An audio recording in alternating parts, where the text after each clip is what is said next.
Hello everyone, welcome back to my channel. Today's video is part 2 of our series on PWDs in the Philippines.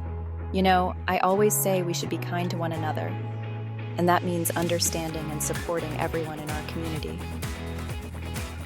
In this video, we're going to dive into the 10 disability categories recognized by the Philippine government for the PWD Identification Card.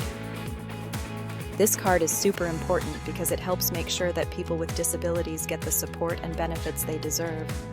So, let's get started.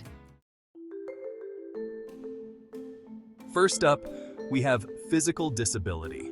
Now this one's pretty straightforward. It covers anything that affects your movement or mobility because of a physical condition. Think about things like orthopedic issues, problems with your bones or joints. Then there are skeletal disabilities, which are all about the structure of your skeleton. Neurologic disabilities affect your nervous system, and cardiovascular disabilities impact your heart and blood vessels. It's a broad category, but it's all about how your body functions physically. Next, we're talking about deaf or hard of hearing disability. This is an important topic that affects many people around the world. Now, these terms are often used interchangeably, but there's a distinction. Understanding this difference is crucial for proper communication and support. Hard of hearing refers to folks who have some degree of hearing loss, ranging from mild to severe. This can impact their ability to hear certain sounds or frequencies. They might use hearing aids to amplify sounds, or they might rely on lip reading. These tools and techniques help them navigate daily conversations and activities. On the other hand, deaf with a capital D usually refers to a profound hearing loss. This means they have little to no hearing ability.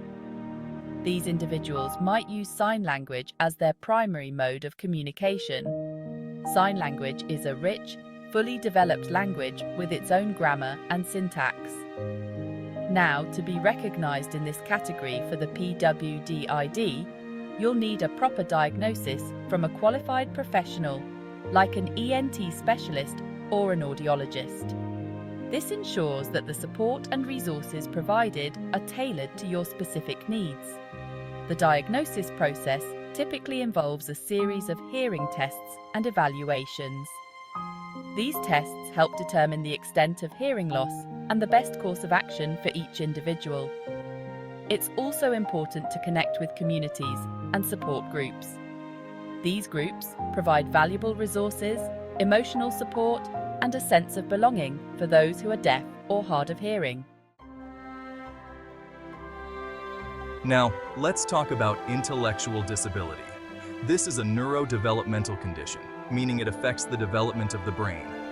Folks with intellectual disabilities might face challenges with learning, communication, social skills, and everyday tasks.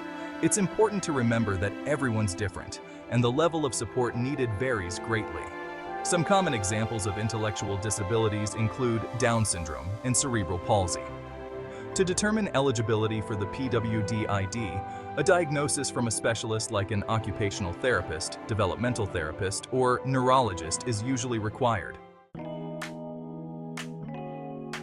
Now, this one is close to my heart because, I've always been a bit of a goofball, but sometimes learning can be a real challenge for some people. It's not just about being a goofball or not paying attention. For some, it's a daily struggle that can be incredibly frustrating and disheartening. Learning disability is all about how our brains process information. It's a neurological condition that affects the way information is received, processed, stored, and then used. It's not about intelligence. It's about the way information is received, processed, stored, and then used. This means that someone with a learning disability can be just as smart as anyone else, but they might need different strategies to learn effectively. People with learning disabilities might have trouble with reading, which can make schoolwork and everyday tasks more difficult. Writing, spelling, math, or understanding spoken language. These challenges can vary greatly from person to person, making each individual's experience unique. Some common examples include dyslexia, autism, and global developmental delay. Dyslexia affects reading and writing. Autism can impact social interactions and communication, and global developmental delay can affect multiple areas of development.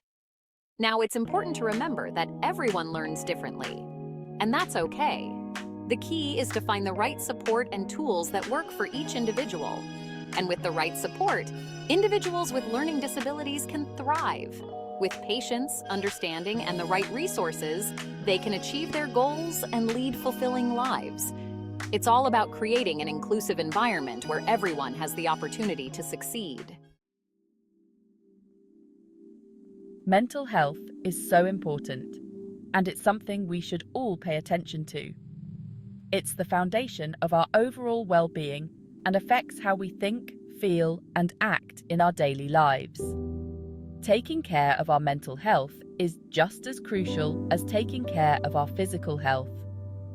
Mental disability covers a wide range of mental health conditions that significantly impact a person's thoughts, emotions, and behaviors. These conditions can vary greatly in severity and can affect anyone, regardless of age, gender, or background. It's important to understand that mental disabilities are real and can have profound effects on a person's life. These conditions can make it challenging to cope with daily life, work, relationships, you name it. Everyday tasks that others might find simple can become overwhelming. It's not just about feeling sad or anxious. It's about facing significant obstacles that can hinder one's ability to function normally. One example is major depressive disorder, which can cause persistent sadness, loss of interest, and difficulty finding joy. This isn't just feeling down for a day or two. It's a long-term condition that can affect every aspect of a person's life. Other examples include anxiety disorders, bipolar disorder, and schizophrenia, each with its own set of challenges. To be recognized in this category for the PWD ID, a diagnosis from a qualified psychiatrist is typically required. This diagnosis is crucial as it helps in understanding the specific needs of the individual and in providing the appropriate support and resources. It's a step towards getting the help and accommodations needed to improve quality of life. Remember, there's no shame in seeking help. Reaching out for support is a sign of strength, not weakness. Whether it's talking to a friend, joining a support group, or seeking professional help, taking that first step can make a significant difference. Mental health is a journey, and it's okay to ask for help along the way. Now, this one's a little different. Psychosocial disability is all about the interplay between mental health and social factors. It's about how a person's mental health condition affects their ability to function in society and overcome barriers. For example, someone with schizoid disorder might have difficulty forming relationships and engaging in social situations. Anxiety disorders can make it challenging to navigate everyday interactions, and mood disorders can impact work performance and social engagement. So, it's not just about the diagnosis itself, it's about the functional impact on a person's life. Communication is key, right? Well, for some, it's not so easy. Speech and language impairment affects a person's ability to produce or understand spoken language. This can make it tricky to communicate thoughts, needs, and ideas effectively. Think about conditions like cleft palate, which can affect the structure of the mouth, making it harder to form certain sounds. Autism can also sometimes manifest as a speech and language impairment. Even things like stroke or cancer affecting the mouth, throat, or larynx can lead to communication difficulties. Now, this one's all about vision. Visual disability for the purpose of the PWD ID is categorized as either legally blind or totally blind. Legally blind means having very limited vision, even with corrective lenses. Totally blind, as you might guess, means having no light perception at all. There are many conditions that can cause visual impairment, such as retinitis pigmentosa, glaucoma, and retinopathy. To be recognized in this category, you'll need a diagnosis from an ophthalmologist, not an optometrist. Remember, there's a difference.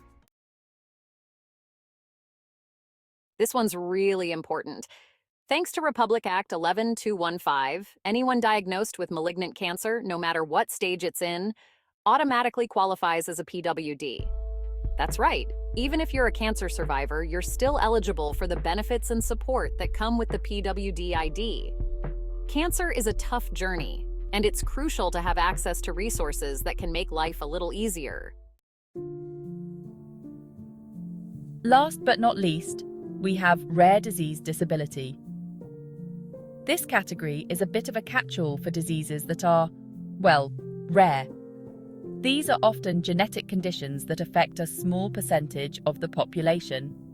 Examples include psoriasis, a chronic skin condition, and leukemia, a type of blood cancer. Because these diseases are uncommon, it can be challenging to find information and support. That's why it's so important to have them recognized under the PWD ID program. And there you have it, folks. Those are the 10 disability categories recognized in the Philippines for the PWD Identification Card. Remember, this card isn't just a piece of plastic, it's a key that unlocks a world of support, benefits, and opportunities for people with disabilities. By understanding these categories, we can all do our part to create a more inclusive and compassionate society. Remember to be kind, be understanding, and always lend a helping hand. Thanks for watching.